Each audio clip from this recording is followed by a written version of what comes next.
Hi everybody, my name is John Cadieux. I'm a USMEF Global Beef Ambassador, and this is the Beef in Brief. Let's go! Hi everybody, it's me again. Well, John coming at you with the Beef in Brief. Today's topic is the New York Sirloin Steak, or the strip loin steak.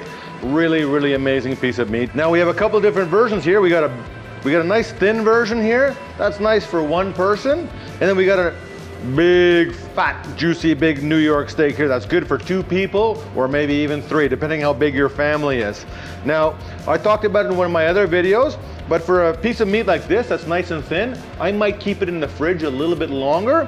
But for a steak like this, nice big fat steak, I want to take that out of the fridge for about 30 minutes and make it warm up in the middle so it cooks nice and evenly. We have a couple of really good tricks to make sure that we cook the steak perfectly. We can use a probe and we can stick it right in there, and then it'll tell you exactly how you want to cook it. Rare, medium, medium well, however you want your steak. That's what's the most important here. So you put that probe in there, you set that up, and it'll do it for you exactly right every single time.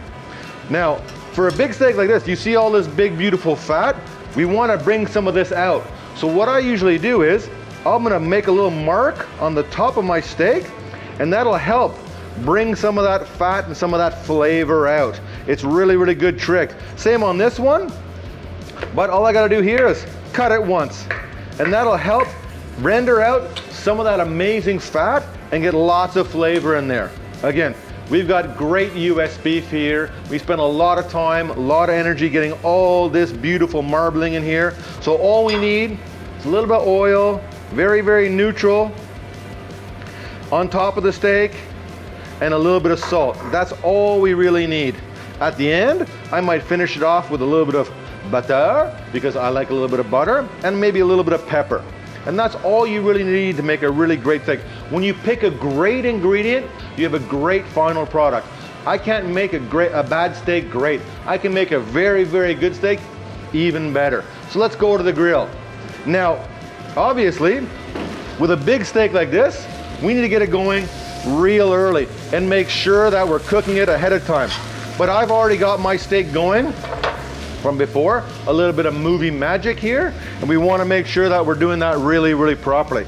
So I'm going to cook this one, and I'm going to move my steak around to make sure that I build up all that Maillard reaction. That's what's really important. All that color on the outside. That's golden brown delicious. That's what we're after. All those beautiful amino acids and carbohydrates turning into sugar and turning into great product. Now, I'm a flipper, and I move my steak around the grill because I want to build up that color.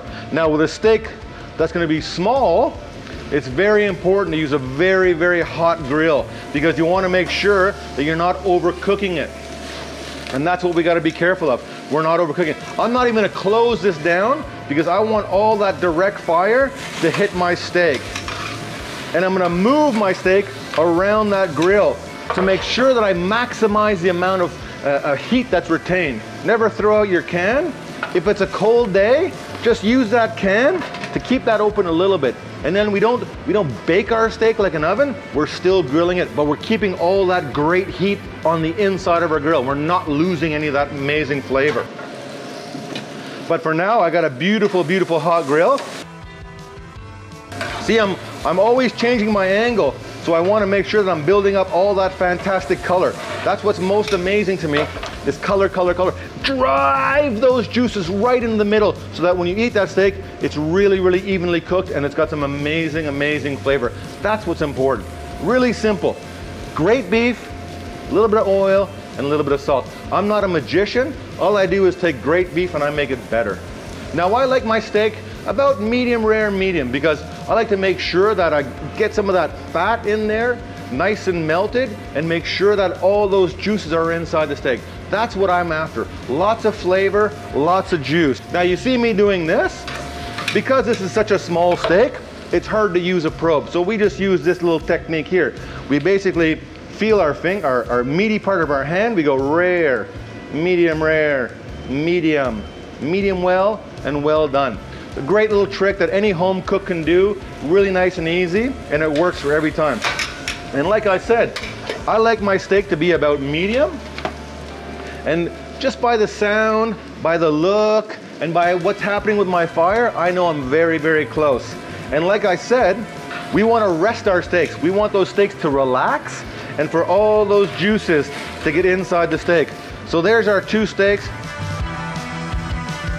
That steak's gonna take a little bit longer, but like I said, we got one that we cooked a little bit earlier. So these are gonna be fantastic. We just wait, not too long. I don't want the steak to cool down, but I want those juices to just relax and really settle down and make a really, really great eating experience. These are gonna be fantastic. Now, it's been about 8-10 minutes. We have our steaks. They are beautifully cooked. There's a beautiful golden brown on the outside. GBD, golden brown, delicious. These strip loins from the bottom of the back, just below the ribeye, really, really amazing piece of meat. Lots of tenderness. Those middle muscles are always the most tender. So all we need to finish that off is a little bit of melted butter. I'm gonna put that on top. Everything, that's what my mother used to say. My mom's from Ireland and she says, everything is always better with a little bit of butter. A little bit of salt to finish, and I love a little bit of fresh pepper. I don't put fresh pepper on the grill because it'll burn and become acrid on your teeth, and I don't like that.